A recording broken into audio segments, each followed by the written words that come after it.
Look, let the business dictate the loyalty. Bottom line. What's happening is Rico. Salute to the business committee. Hit that like button, hit that subscribe button. We in here. Day 12. Diddy. Cassie. The trial. Damn.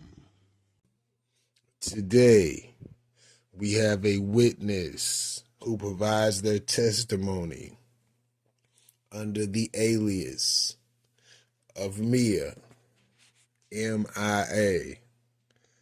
She begins starting off with her experience working for Diddy as his assistant.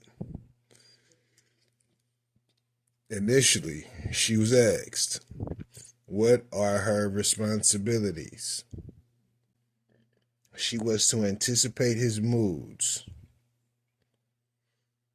because that helped dictate how the day would go. But ultimately, she was at his beck and call like most assistants. Mia testified that he had physically and actually assaulted her multiple times as his assistant. He threw things at her. He would definitely get physical with her. And this happened on more than one occasion. And she goes into those circumstances to which Diddy had assaulted her actually. The initial interview was held at Diddy's apartment. Post this interview, it was said that Diddy didn't allow anyone to leave unless it was authorized by him. One night, 2009 or 2010, she made an attempt to leave, and she had to deal with the ramification of doing so. She also added that she assisted Diddy in launching Revolt Film Productions, and she ran a part of that company before receiving a title. She describes her experience with that endeavor as being overwhelmingly awesome, which was something she had worked towards, a dream of hers, having a film production company. And it was with Diddy, so she was definitely reaching her goals by doing so. But she also revealed that she still handled Diddy's assistant duties while having the title at Revolt. She went from making $70,000 to $100,000. She was to receive bonuses. Those turned out to be pipe dreams, according to her testimony. And she spoke about what she witnessed via the violence of Diddy that he unleashed on Cassie and Deontay, the gentleman, I believe, who provided some testimony yesterday.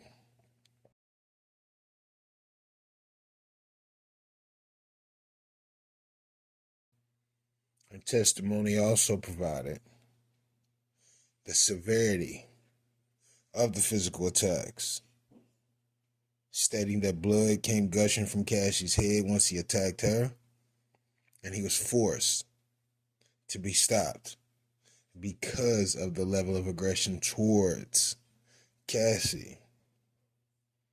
When asked if she ever called the police, no, she didn't. But she believed Puff's authority was above the police, meaning that nothing could necessarily get handled had they called the police. Police arrived and realized that they were at Sean Combs' quote-unquote residence. Because of his power and influence, he had the ability to get them to walk away with nothing seen, no problems at all, quote-unquote. Lastly, she provided her role in the hotel nights, the late king nights, is that what they called it? The freak offs, Puff just making up different titles for the same shit. Kind of how he did his music. Puff wild at the motherfucker. But she talked about how she would set up and clean up before housekeeping. Why? To keep the image of Diddy controlled, managed, etc. So she was another assistant that contributed to these freak-offs. Was this a part of her job responsibility?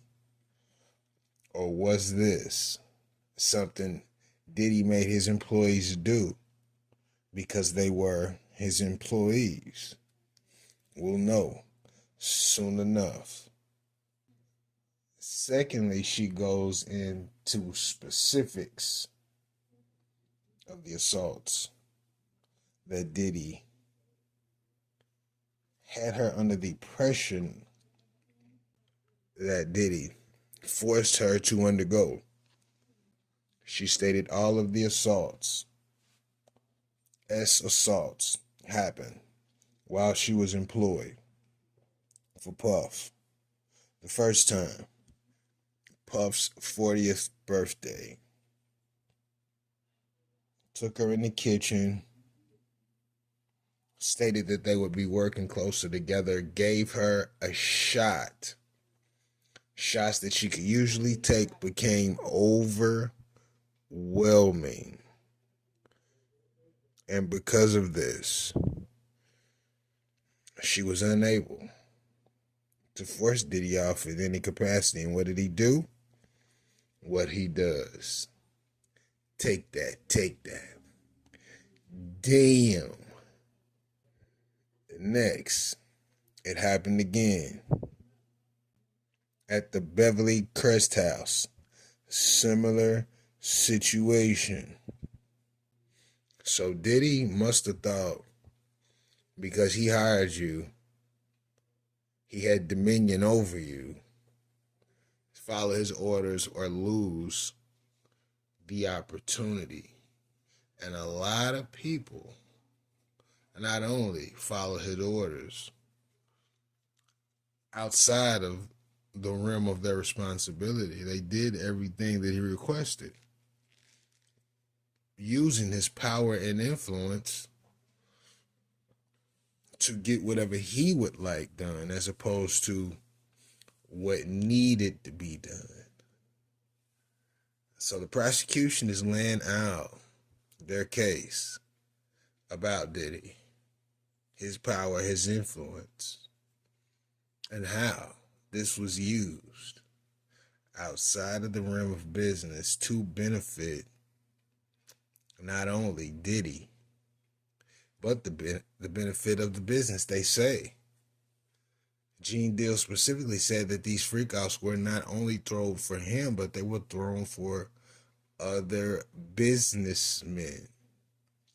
Now, that wasn't discussed in the case, but what do you think? I think it has some validity to it, without question. But I could be wrong. Let me know what you think about this in the comments. Rico, what the business is. 100.